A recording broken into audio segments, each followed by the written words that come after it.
Good morning student. आज हम संधि पाठ पढ़ेंगे। संधि मतलब ज्वाइनिंग। तो इस पाठ को शुरू होने से पहले हम संधि शब्द का अर्थ समझेंगे कि संधि किसे कहते हैं, संधि शब्द का अर्थ क्या है। तो संधि शब्द का अर्थ है मेल। मेल मतलब जोड़ना। जब दो शब्दों को आपस में जोड़ते हैं तो पहले शब्द का आखिरी वर्ड और दूसरे शब्द का पहला वर्ड जब आपस में मिलते हैं तो इन दोनों के मेल से एक विकार होता है। विकार मतलब परिवर्तन होता है। तो इस परिवर्तन को क्या कहते हैं, संधि। तो अब हम इस परिभाषा को हम क्या है एग्जाम्पल के द्वारा समझेंगे। जैसे हमने एक वर्ड लिखा हिमालय।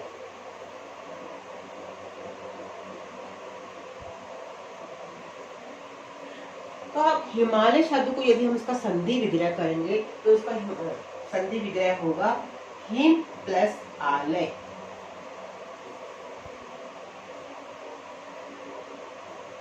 तो हमारी परिभाषा के अनुसार क्या है, संधि शब्द का अर्थ है मेल, अर्थात दो शब्दों का मेल। हमारे पास एक शब्द था, इस शब्द को हमने दो पार्ट में डिवाइड किया है।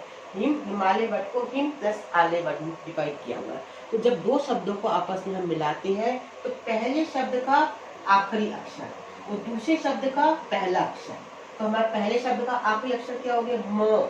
माँ के बाद हमको कौन सी ध्वनि सुनाई दे रही है, ओ। Him him. माँ के बाद अ का साउंड सुनाई दे रहा है। तो जो हमको साउंड सुनाई दे रहा है हमें वो साउंड लेना है, ध्वनि की आवाज लेनी है। तो अ। उस सेकंड शब्द का पहला अक्षर, पहला अक्षर यहाँ पर क्या है, यहाँ पर हमको ध्वनि नहीं देखनी, हमको पहला शब्द देखना है। परंतु जो फर्स्ट वर्ड है, फर्स्ट वर्ड में हमको ध्वनि का उच्चारण करना है और सेकंड वर्ड में हमको स्टार्टिंग वर्ड देखना है। तो इसका लास्ट ध्वनि वर्ड क्या हो गया, अ, और यहाँ का स्टार्टिंग वर्ड क्या हो गया, अ। तो ओ प्लस अ क्या होता है, आ। अभी ओ प्लस आ क्यों होता है, ये भी क्या है, संधि का एक नियम है। व्याकरण शास्त्रियों ने एक नियम बनाया है कि ओ छोटा आ में बड़ा आ जब हम प्लस करके मिलाते हैं तो हमें आ बड़ा शब्द सुनाई पड़ता है। तो यही हमारी क्या संधि की परिभाषा जो हमने पढ़ी थी। संधि की परिभाषा में यही पढ़ा है कि जब दो शब्दों को हम आपस में मिलाते हैं तो पहले शब्द का आखिरी अक्षर और दूसरे शब्द का पहला अक्षर जब आपस में मिलते हैं तो इनके मेल से एक विकार उत्पन्न होता है, इसे संधि कहते हैं। ये तो हमारी हो गई संधि की परिभाषा। अब इसके बाद है हमें आता है संधि विच्छेद। संधि विच्छेद मतलब क्या होता है, जब हम किसी शब्द को दो भागों में विच्छेदित करते हैं, दो भागों में डिवाइड करते हैं तो ये क्या कहलाता है, संधि विच्छेद कहलाता है। तो अभी हम लास्ट में भी पढ़ के आएंगे संधि की, कि हमने सबको मालूम है कि संधि के तीन प्रकार होते हैं, स्वर संधि, व्यंजन संधि एंड विसर्ग संधि। संधि के तीन प्रकार है,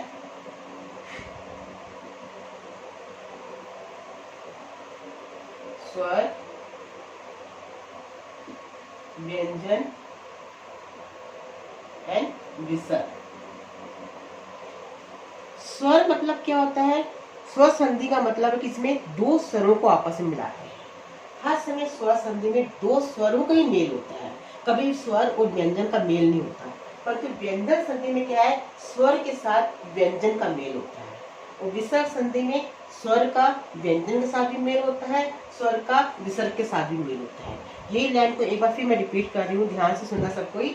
इस संधि के तीन प्रकार है, स्वर संधि, व्यंजन संधि, विसर्ग संधि।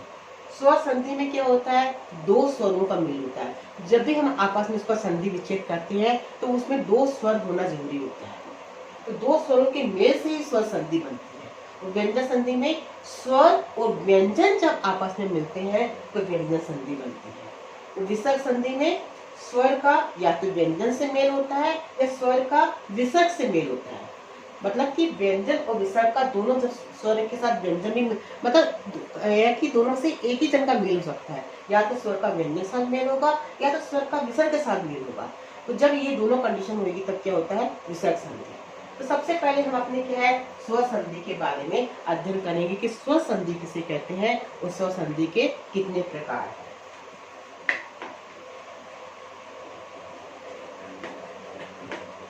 तो हमारा टॉपिक पहले स्टार्ट करेंगे। संधि का पहला प्रकार स्वर संधि।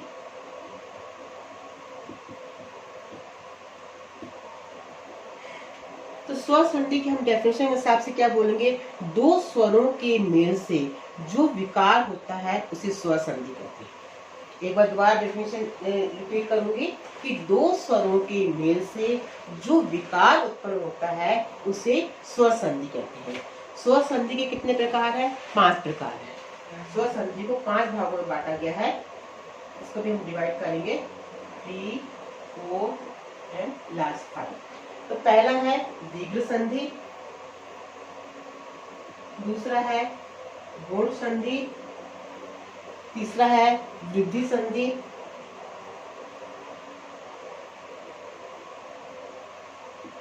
यण संधि और लास्ट है आयादी संधि।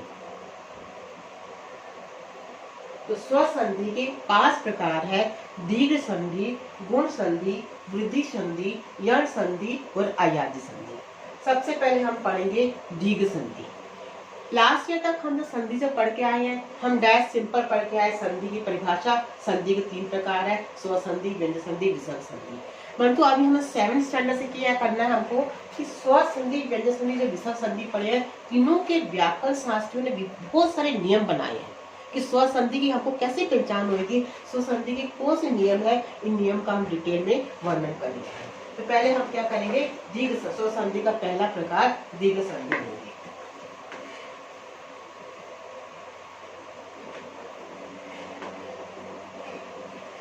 फर्स्ट है दीर्घ संधि।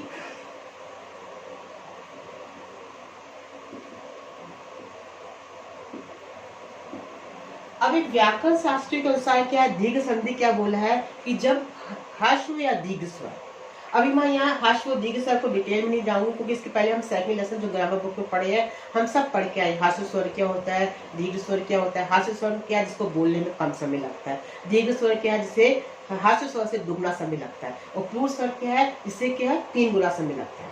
ह्रस्व स्वर में 1 गुना समय, दीर्घ स्वर में दुगना समय और पूर्ण स्वर में 3 गुना समय। हम 2nd लेसन में पढ़ के आए, इससे ज्यादा हम डिटेल में अभी नहीं जाएंगे, पहले हम इसके नियमों का अध्ययन करेंगे।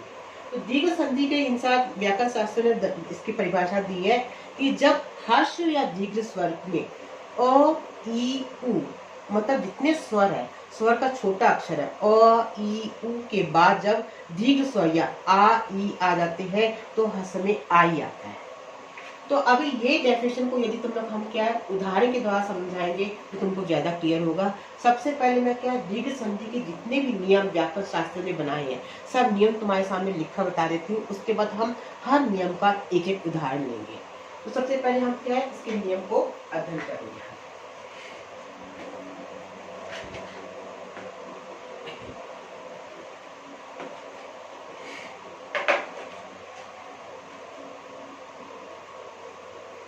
दीर्घ संधि, दीर्घ संधि के नियम है, पहला है दो छोटा ओ प्लस अ क्या होता है, बड़ा आ। फिर है छोटा अ प्लस बड़ा आ भी क्या होगा, बड़ा आ। बड़ा आ प्लस अ क्या होगा, ये भी बड़ा आ। फिर दोनों बड़े आ हो गए तब भी क्या होगा, आ। मतलब व्याकरण शास्त्रियों के नियम के अनुसार यदि ये जो नियम जो है, हम संधि शब्द जब किसी भी शब्द का विग्रह करते हैं तो उस विग्रह में हमें ये नियम लागू होते हैं। तो तुमको सिर्फ अभी ये नियम याद रखने हैं। डेफिनेशन चाहे तुमको इतना से नियम याद होंगे तो अपने हमको डेफिनेशन क्लियर हो जाती है। तो मतलब कि हमें पहले ये याद रखना कि दीर्घ संधि के नियम कि हर समय समान स्वर को ही हमें मिलाना है। दीर्घ स्वर संधि में हमको हर समय समान स्वर मिलाने। जैसे हमने छोटा अ, दो छोटा आ लिया तो बड़ा आ मिला, एक छोटा आ एक बड़ा आ लिया तभी बड़ा आ मिला, बड़ा आ छोटा आ लिया तभी बड़ा आ। मतलब हमको आंसर हर समय क्या मिला है, बड़ा वर्ण। चाहे छोटे वर्ण का बड़े वर्ण से मेल करवाए, चाहे बड़े वर्ण का छोटे वर्ण से करवाए, हमें आंसर हमें क्या है, बड़ा अक्षर ही प्राप्त होता है। दो छोटे अ लेंगे तब भी हमको बड़ा आई मिलेगा। यहाँ आंसर मतलब मैं इसलिए आंसर शब्द यूज कर रही हूँ कि विग्रह करने के बाद हमें जो विकार या परिवर्तन दिखाई देगा, हमको आ वर्ड का ही परिवर्तन दिखाई देगा। सेम ऐसे ही जो है हमारा भी ई वर्ड में भी है। ये भी व्याकरण शास्त्र दीर्घ संधि के ही नियम है कि यदि हम दो ई, एक छोटी ई दो छोटी ई लेंगे तो हमको क्या मिलेगा, बड़ी ई। एक छोटी ई एक बड़ी ई लेंगे तब भी हमें क्या मिलेगा, बड़ी ई। बड़ी ई प्लस छोटी ई तब भी क्या होगा, ई। दोनों बड़ी ई लेंगे तब भी क्या होगा, बड़ी ई। मतलब जो हमने अ के स्वर में हमने जो विकार देखा, सेम हमें ई के स्वर में विकार होता है। इसमें हमें दो छोटा आ लिया या हमने दो छोटी ई ले ली। अक्षर हमको परिवर्तन क्या दिखाया, बड़ा आ। इसमें परिवर्तन क्या दिखाया, बड़ी ई।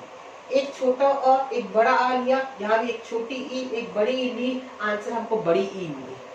बड़ा अ छोटा आ लिया, बड़ा आ मिला। बड़ी ई छोटी ई, मतलब सेम फॉर्मूला यहाँ भी लागू हो रहा है, सेम हमारा नियम यहाँ भी लागू हो रहा है।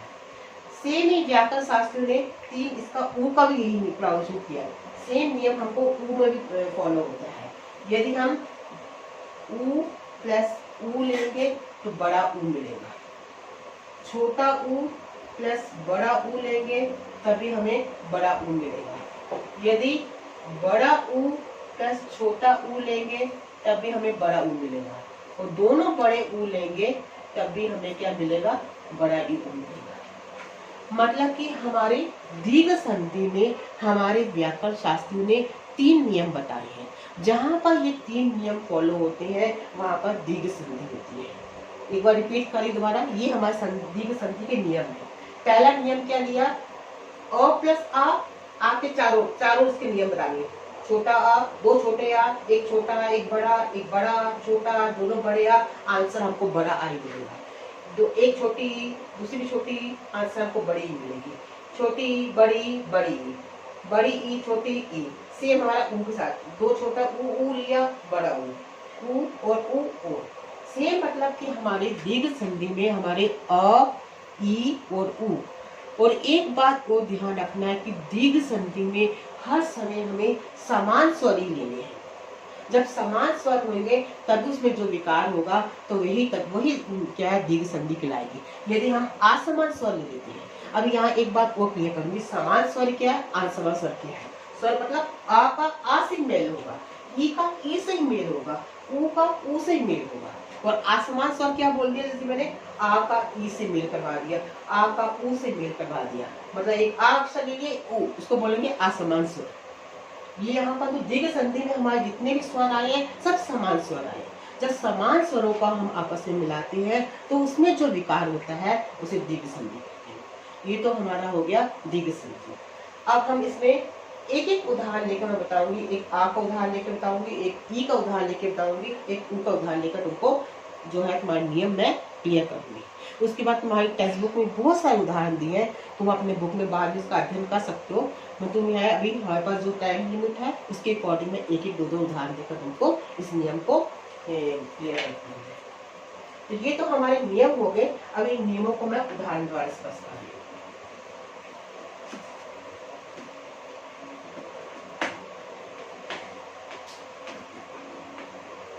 हाँ, तो पहला हमने क्या है, दीर्घ स्वर का हमारा ये एग्जाम्पल था, ओ प्लस अ, दो छोटा आ लिए थे तो हमको अक्षर क्या मिला था, बड़ा आ। तो इसको यदि हम एक उदाहरण द्वारा स्पष्ट करें तो यदि मैंने ले लिया, तो मैंने एक वर्ड लिया, सिंपल वर्ड लूंगी तुम लोग को जो जल्दी क्लियर हो जाए वो, वेदांत। एक वर्ड ले लिया वेदांत, ये शब्द हमारा, इसको हमने कहा हम संधि विग्रह करें। तो हम संधि विग्रह करेंगे तो क्या हो जाएगा, वेद प्लस अंत। अब इस संधि के नियम के अकॉर्डिंग हमने क्या बोला था कि जब किसी शब्द को हम दो भागों में विभाजित करते हैं तो शब्द का पहला अक्षर का अंतिम वर्ड और दूसरे शब्द का पहला अक्षर लिखते हैं।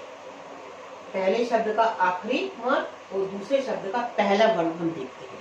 तो हमारा देखो वेद में क्या है, वेद ओ। मैंने पहले ही बताया था कि पहले अक्षर का हम उच्चारण की आवाज देखते हैं, दूसरे शब्द का हम अक्षर पे लिखते हैं।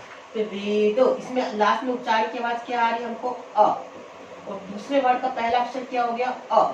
तो हमारे रूल के दीर्घ स्वर संधि के रूल के अकॉर्डिंग अ प्लस आ क्या होता है, आ होता है। ये हमारा नियम है। अभी तुम बोलोगे कि अ प्लस आ कैसे हो गया? तो ये व्याकरण शास्त्रियों के द्वारा बनाए गए नियम है। जैसे तुम फिजिक्स में हमने बहुत सारे नियम पढ़ते हो कि हाँ ये हमारे फिजिक्स जो साइंटिस्ट लोगों ने नियम बनाए, तुम उस नियम को याद रख दो। ऐसे ही हिंदी व्याकरण में जो हमारे संधि के व्याकरण शास्त्र में नियम बनाए हैं, तुम्हें ये नियम याद रखने हैं कि अ प्लस आ क्या होगा? आई होगा। तो ये जो आज होता है शब्दों का जो विकास, जो परिवर्तन दिखाई देता है, ये हमें क्या है? मेन शब्द में हमको दिखाई देता है। मतलब ये आ की मात्रा जो है, अभी हम देखो विग्रह करते समय हमको कहीं आ की मात्रा नहीं दिख रही, यहाँ भी अ छोटा आ है, यहाँ भी छोटा आ है। परंतु जब हम शब्द में परिवर्तन करते हैं तो ये शब्द की मात्रा किसमें चेंज होती है? अ, बड़ा अ। ये आ की मात्रा को किसे यूज करते हैं हम? तुम बड़ा कहीं पढ़ के आए होगे, बड़ा अ को हम ऐसी मात्रा से स्टोर करते हैं। तो ये मात्रा जो है हमको मेन शब्द में दिखाई देती है। तो यही मेन दीर्घ संधि की हमको डेफिनेशन में बताया गया है कि जब को दो समान स्वर आपस में मिलते हैं तो उसमें जो विकार होता है वो दीर्घ संधि कहलाता है। ये विकार हमें मात्रा के रूप में दिखाई देता है। ये तो अभी एक एग्जाम्पल बताया। सेम अभी एक एग्जाम्पल तुम लोगों को मैं ई का एग्जाम्पल भी दिखा देती हूँ कि उसमें क्या है, समान स्वर में क्या होता है।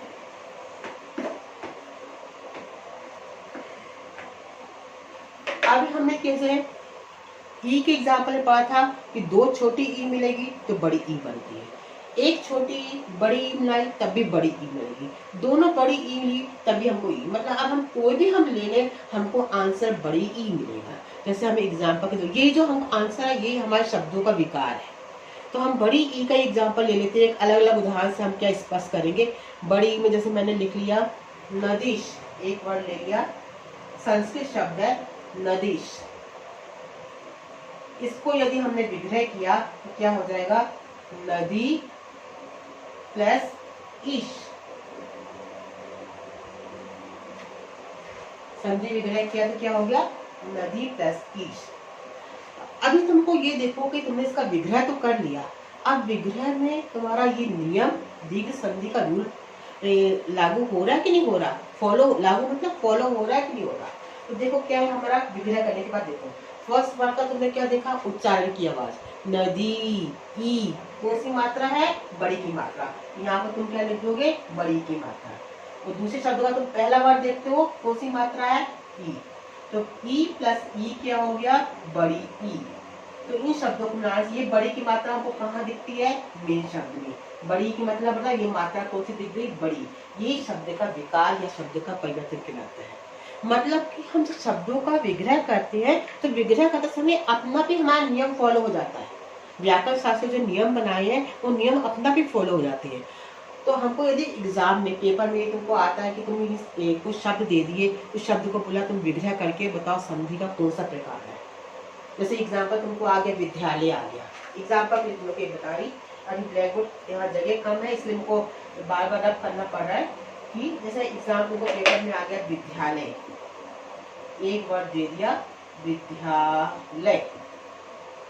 अब इसको तुमको पेपर में लिखा है कि तुम शब्द का संधि विग्रह करके संधि का प्रकार बताओ। तो तुम विग्रह करोगे, इसको क्या करोगे? विद्या प्लस आलय। संधि विग्रह क्या करोगे? विद्या प्लस आलय। तो नियम के अकॉर्डिंग क्या करोगे? पहले वर्ड का लास्ट वर्ड, दूसरे वर्ड का पहला वर्ड देखोगे। अब पहले वर्ड का लास्ट वर्ड क्या, उसकी उच्चारण क्या आवाज आई? विद्या। आ का साउंड सुनाई दे रहा है। आ मतलब आ की बड़ा आ। तो दूसरे में क्या हो गया? आ की मात्रा। तो तुमको एकदम माइंड में अपना याद आना चाहिए कि जब दो आ आपस में मिल रहे हैं तो आंसर हमें बड़ा आ मिलता है, क्योंकि हमारे दीर्घ संधि का नियम है। तो ये आ हमको कहाँ दिखाएगा? हमारे मेन शब्द में हमको आ की मात्रा दिख रही है, तो मतलब तुमने जो विग्रह किया है वो राइट है। मतलब तुम विग्रह करने के बाद ऐसा प्लस करके देख लोगे तो तुमको अपना मालूम पड़ेगा कि संधि विग्रह राइट हुआ है कि रॉन्ग हुआ है। तो इस प्रकार के हम मतलब विभिन्न उदाहरणों के द्वारा हम क्या नियम को फॉलो कर सकते हैं। तो ये तो हो गया हमारा दीर्घ संधि के एग्जाम्पल। सबको क्लियर है? बाकी तुम्हारी बुक में बहुत सारे एग्जाम्पल है, तुम घर में अपने एक बार सब एग्जाम्पल मन लगा के रीड करोगे, उसके बाद जब तुम्हें नहीं समझ में आता है तो हम क्लास में दोबारा एक्सप्लेन करते हैं। तो ये तो हुई हमारी अभी दीर्घ संधि। अब इसके बाद हम देखेंगे इसके स्वर संधि का सेकंड प्रकार। स्वर संधि के सेकंड प्रकार में हम देखेंगे गुण संधि।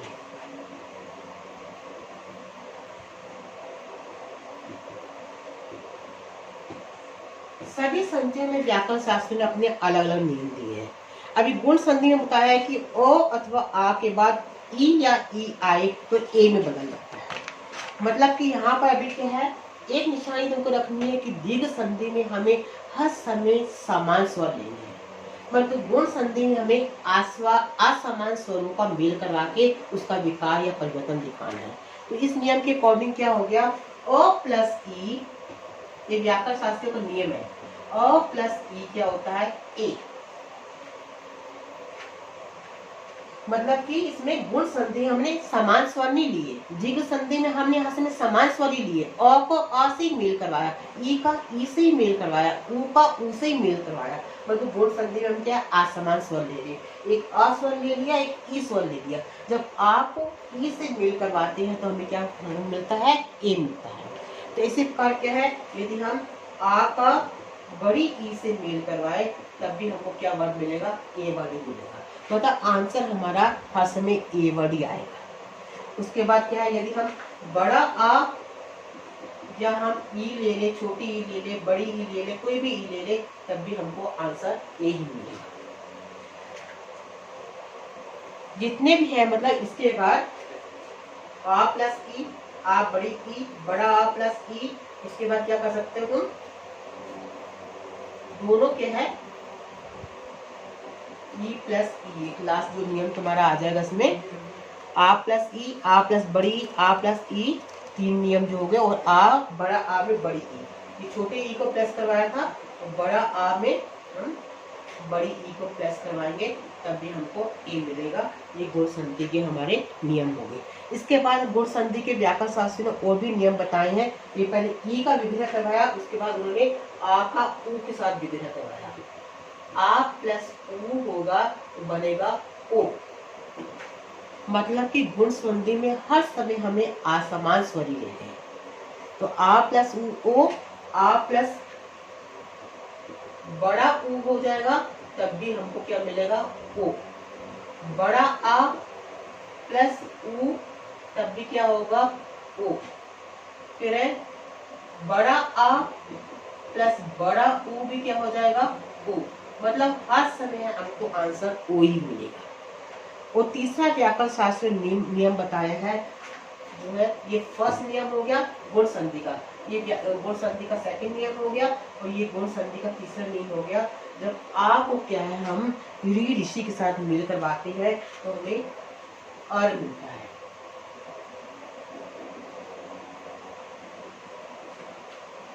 ये अभी आप लोग पूछोगे कि आ को री से मिलाने के अर कैसे शब्द हो गया। अभी ये हमारे सिर्फ नियम बने हुए, इन नियमों को हमको याद रखना ही है। ये नियम हमको विग्रह करते समय फॉलो करना है। अभी तुम ये पूछो कि ये कैसे आ गया, क्यों आ प्लस ई प्लस ए हुआ, क्यों आ प्लस ऊ प्लस ओ हुआ, क्यों आ प्लस री प्लस आर हो गया। ये व्याकरण शास्त्रों के नियम है, इसमें हम मतलब इसको वो नहीं कर सकते, हमको सिर्फ विग्रह करते इसको नियम को प्रूव करना है।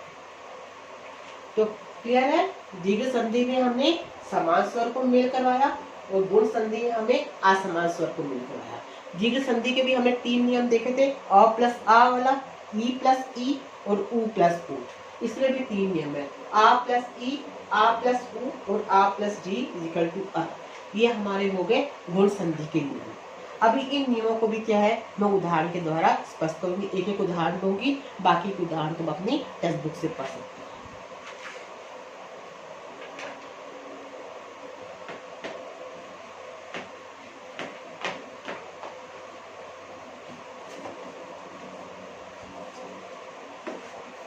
पहला हमारा एग्जाम्पल क्या था, हमारा जो गुण संधि का देखा था, आ प्लस ई इज इक्वल टू ए।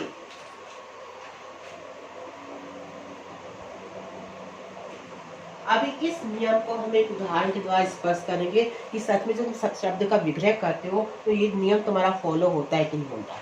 जैसे हमने एक वर्ड ले लिया धर्मेंद्र,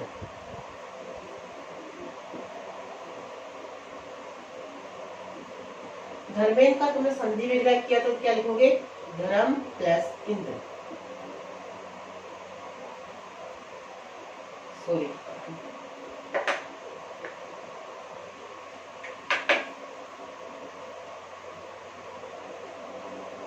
नियम प्लस इंद्रिय।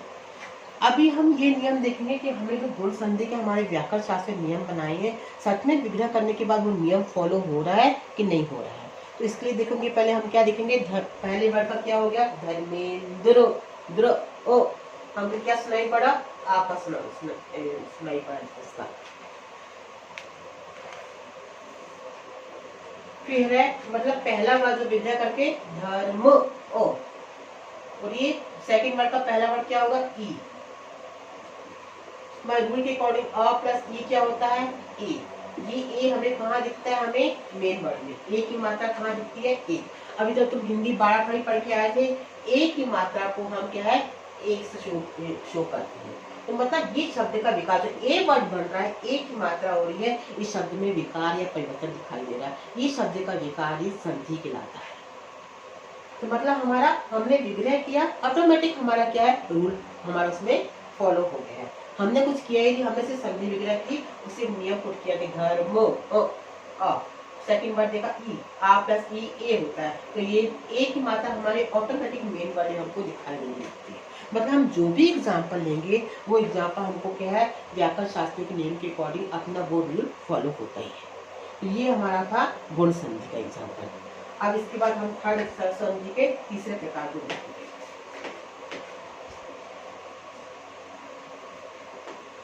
तीसरा स्वर जो हमारा स्वर संधि का तीसरा प्रकार है, वो हमारा है वृद्धि संधि।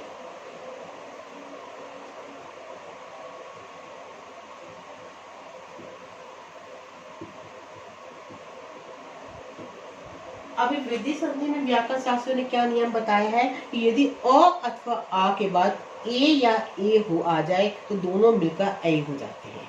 जैसे क्या एग्जांपल दो, अ plus A is equal to ए।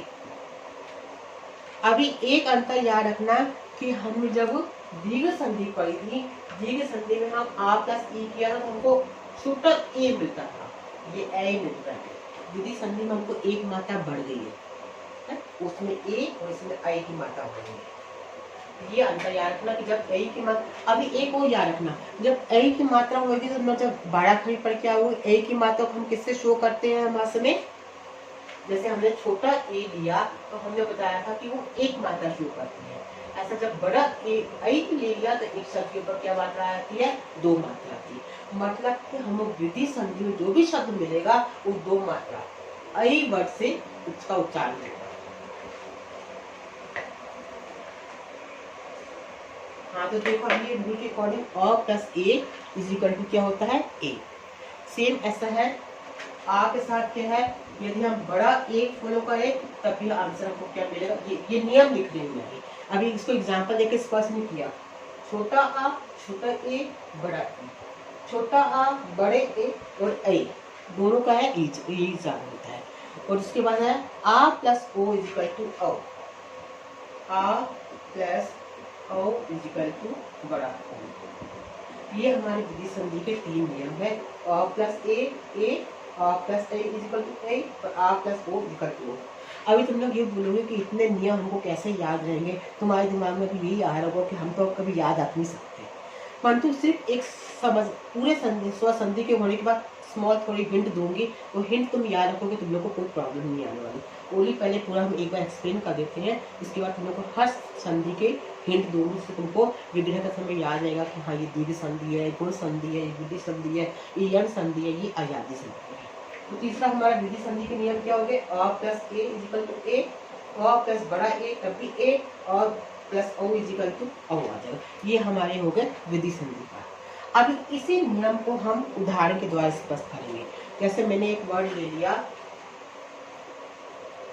एक एक, इसका हमने संधि विग्रह किया तो हो गया एक प्लस एक, एक एक वर्ड को संधि विग्रह किया तो एक प्लस एक। अभी देखो कि इसमें ये रूल फॉलो हो रहा कि नहीं हो रहा। फर्स्ट वर्ड का लास्ट वर्ड एक, क के बाद किसका उच्चारण सुनाई दे रहा है, आ का उच्चारण। सेकंड वर्ड का पहला अक्षर क्या होगा, ए, तो आ प्लस ए क्या हो गया, बड़ा ए। अभी हमारा अ प्लस ए बड़ा ए हो रहा है। अपना ये ए की मात्रा आपको कहाँ दिख जाएगी, मेन वर्ड में। मेन वर्ड मतलब एक एक में, मतलब कि ऐ की मात्रा हमको कहाँ दिख गई, मेन वर्ड में डलती हुई दिख गई। मतलब कि जो भी तुम नियम लिखोगे, तुमको नियम नहीं भी याद हो रहे, ओनली कॉन्सेप्ट तुम लोगों को क्लियर है, तो संधि का विग्रह करोगे तो अपना वो नियम फॉलो हो जाते हैं। ऐसा नहीं कि तुमको नियम को रट्टा लगा के रखना है, वो नियम अपना भी फॉलो हो जा रहा है, बस पूरी थोड़े कॉन्सेप्ट क्लियर करके तुमको ध्यान रखना है। ये गुण संधि में ऐसा होता है, विधि संधि में ऐसा होता है, पूरी थोड़ा सा कॉन्सेप्ट क्लियर करना है। क्लियर है? तो अभी हमने संधि के 3 प्रकार पढ़ लिए। पहला हमने क्या देखा, गुण संधि, विधि संधि और दीर्घ संधि। सेकंड दीर्घ संधि, तीसरा हमारा वृद्धि संधि। अब नेक्स्ट पढ़ेंगे हम यण संधि।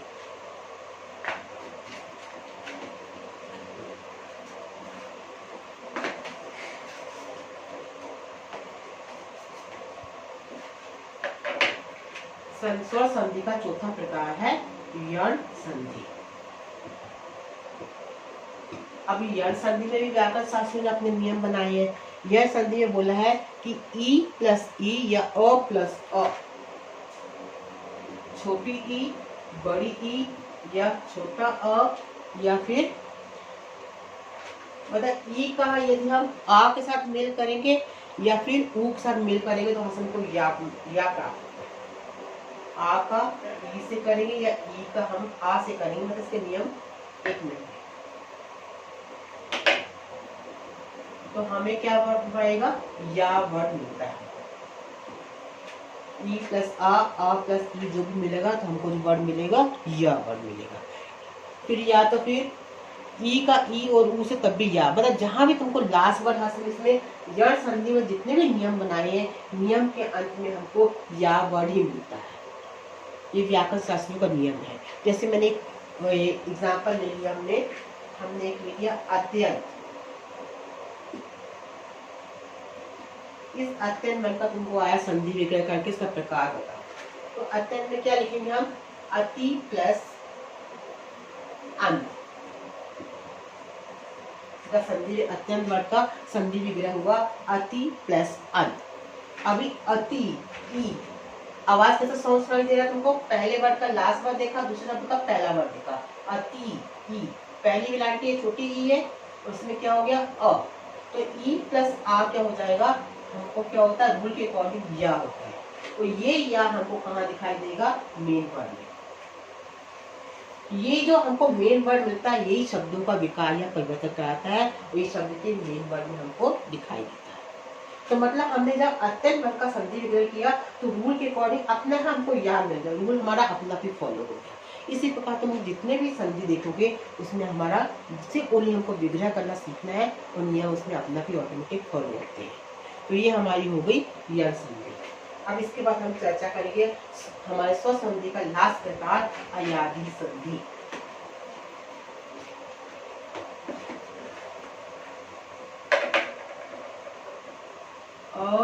अयादी संधि।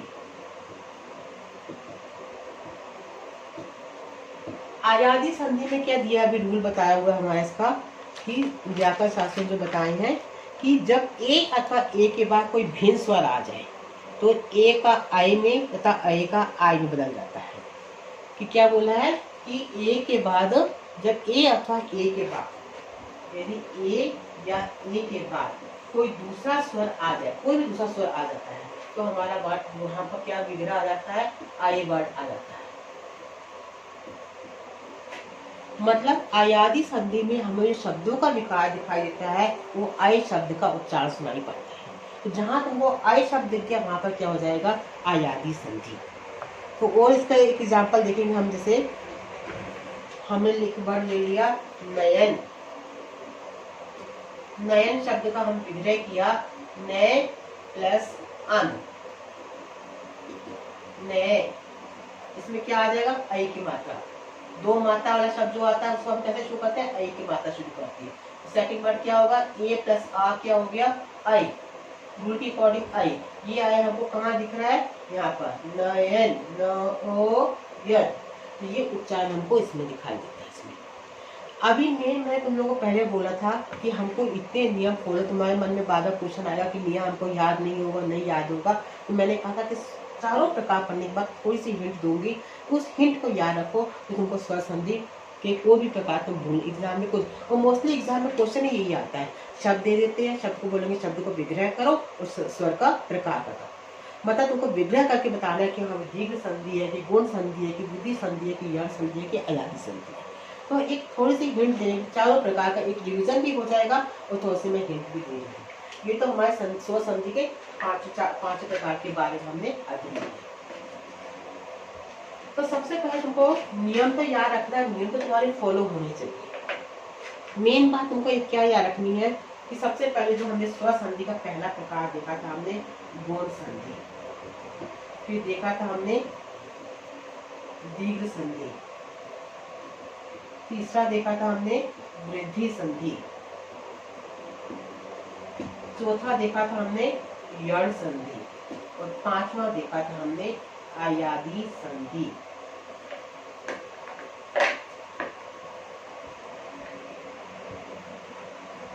अयादी संधि।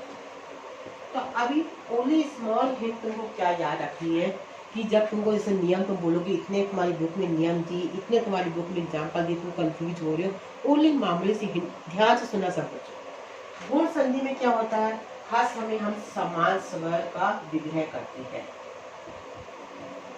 जब भी हम विग्रह करेंगे हमको अ का अ से विग्रह करना है, ई का ई से करना है, उ का उ से करना है, समान स्वर का विग्रह करना है। दीर्घ संधि में हाथ समय हम असमान स्वर से विग्रह करवाएंगे। असमान स्वर मतलब अ का ई से, आ का उ से। इसमें क्या कहता है अ का अ से, ई का ई से ही मेल करवाया था, और यहाँ पर हम आ का ई से, आ का उ से, आ का ए से, ऐसे आसमान स्वर से मेल करवाया। फिर तीसरा है हमारा वृद्धि संधि। वृद्धि संधि में हमको याद रखना है कि हमें जो भी क्या है शब्द मिलेगा उसमें हमको एक मात्रा वाला शब्द है। किसी भी शब्द में यदि हमको एक मात्रा दिख गई है, मतलब छोटा ए दिख गया, तो वहां पर क्या होगी वृद्धि संधि। और जहाँ पर भी हमको दो मात्रा वाले शब्द दिख गए, अर्थात ये मात्रा ए वाला शब्द हो गया, वहां पर क्या हो जाएगा यण संधि। अयादी संधि में क्या है, विग्रह करने का यदि हमें हर समय आए वर्ड दिखता है, ओनली स्मॉल इतनी निशाई रखोगे तुमको अपना कॉन्सेप्ट क्लियर हो जाएगी। अयादी संधि में आए वर्ड आता है, समान स्वर मेल करवाते हैं, असमान मेल करवाते हैं। इसे वृद्धि संधि में एक की मात्रा वाले शब्द होते हैं, इसमें ऐ की मात्रा वाले शब्द होते हैं, और इसमें क्या शब्द को विग्रह करते समय ऐ सुनाई देता है, अरे ऐ की आवाज सुनाई देती है। तो ये तो हमारे हो गए स्वर संधि के एग्जाम्पल। स्वर संधि कितने प्रकार है, उसके सब नियम क्या क्या है, उसका अध्ययन हमने किया। अब इसके बाद हमारा क्या है, नेक्स्ट देखेंगे हम व्यंजन संधि। संधि का दूसरा प्रकार है हमारा व्यंजन संधि।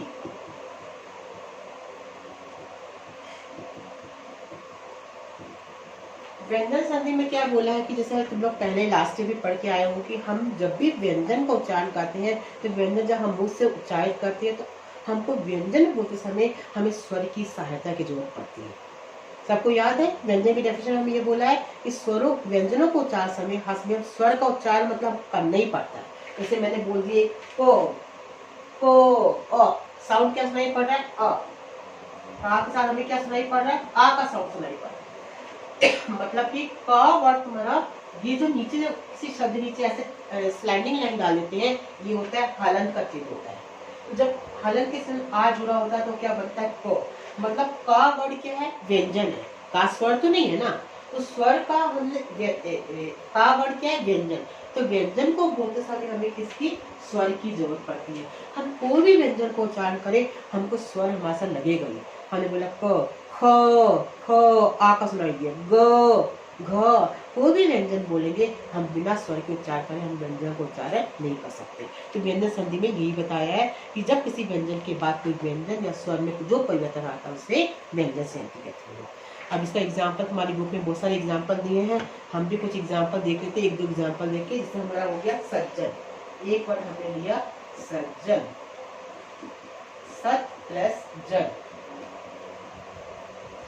पहला हमारा सत्य, फर्स्ट वर्ड का लास्ट वर्ड देखोगे, दूसरा का हम पहला वर्ड देखोगे। तो हमारा क्या हो सज्जन में क्या हो जाएगा ऑटोमेटिक हमारा ये व्यंजन संधि का नियम है। इसमें हमने सत तो आ का सुनाई दिया, आ का किससे मेल करवा है ज, मतलब व्यंजन बोलते समय हमारा किसका स्वर का उच्चार सुनाई दे रहा है।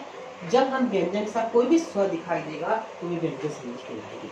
व्यंजन संधि के कोई इतने नियम व्याकरण शास्त्र ने बनाए, सिर्फ स्वर संधियों के नियम बनाए हैं। तो स्वर संधि की डिटेल में हमने अध्ययन कर लिया। व्यंजन संधि में सिर्फ इतना ही याद रखना है कि व्यंजनों को उच्चारण करते समय हमें स्वर की सहायता लेनी पड़ती है, सिर्फ इतना ही वर्ड याद रखना है। उसके बाद हमारा लास्ट जो आता है संधि का तीसरा प्रकार आता है विसर्ग संधि।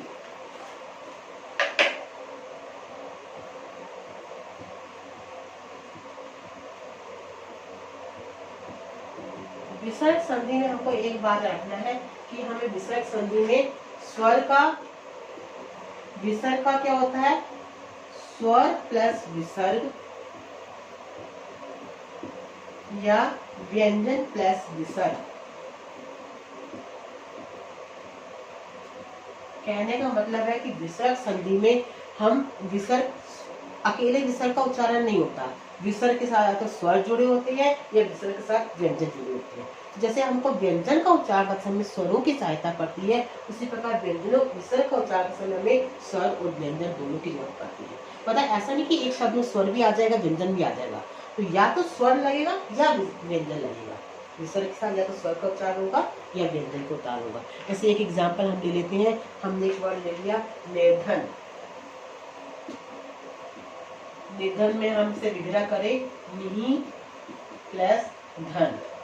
अभी इतना याद रखना कि हम पहले सेकंड थर्ड क्लास में पढ़ के आए कि विसर्ग का निशान की शब्द के साइड में दो बिंदु है, उसको बोलते हैं विसर्ग बोलते हैं। जैसे हम हिंदी भाषा में यूज करते हैं सुख प्रातः, शब्द के लास्ट में दो बिंदी डाल देते हैं। ये दो बिंदी जहां दिखी मतलब विसर्ग का साइन है। तो जब भी हम विसर्ग का विग्रह करेंगे तो हमें दो बिंदी आएंगे, तो विसर्ग वर्ग में साथ दो डॉट लगाने हैं, विसर्ग का साइन हमें डालने हैं। तो निर्धन में निहि प्लस धन। अभी ये क्या हो गया, हमने रूल के अकॉर्डिंग देखो क्या हो गया, ये हो गया विसर्ग, विसर्ग और यहाँ पर ध क्या हो गया तुम्हारा व्यंजन। तो यहाँ पर हमारा किस शब्द का मेल हो गया, विसर्ग के साथ व्यंजन शब्द का मेल हो गया। विसर्ग के साथ व्यंजन या स्वर का मेल होगा तो विसर्ग संधि कहलाती है। तो अभी हमारा इतना क्लियर है।